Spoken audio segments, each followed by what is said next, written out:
Hi everyone, my name is Paige Abbott and I'm a registered psychologist at Health Upwardly Mobile in Calgary, Alberta.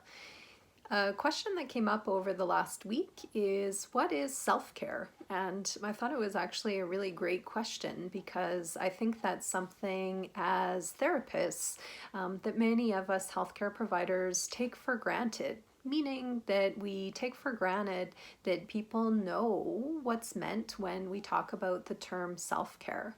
And over the years, I've noticed that people have very diverse opinions about what self care actually looks like in their life. So, one of the main things I would convey to you is that there truly is no right or wrong when it comes to self care. The act of self caring is simply to look after self.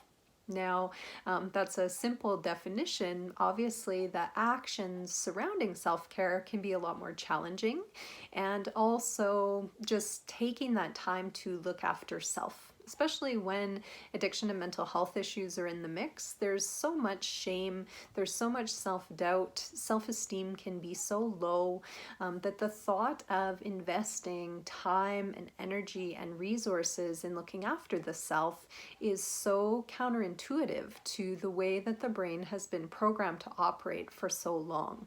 So, initially, transitioning into actions of self care will be very step by step, bit by bit, and hopefully that's how self care will continue for you. But self care can start off with even just trying to be a bit more compassionate with yourself, trying to take time to ask yourself how you're doing, to try and sit with and acknowledge feelings.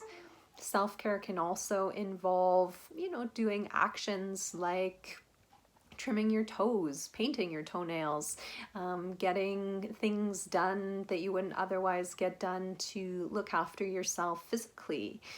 So just those small acts of showing that you matter. Over time, self care may look different, it might not. There might be relationship pieces of self care, so hanging out with friends, giving yourself time to do activities with other people and also with yourself that you've wanted to try and that maybe you've lost connection with over time. So there's lots of different ways to engage in self care, but the underlying foundation to a self care act is that you're taking time to invest in yourself. And as I said, when shame is really high, the desire and the motivation to do that can be very, very low. And so, initially, when you're starting to do actions that you feel might be in that ballpark of self care, it might actually feel quite uncomfortable. It also might feel a bit empty because your brain is not trained to appreciate the value of that.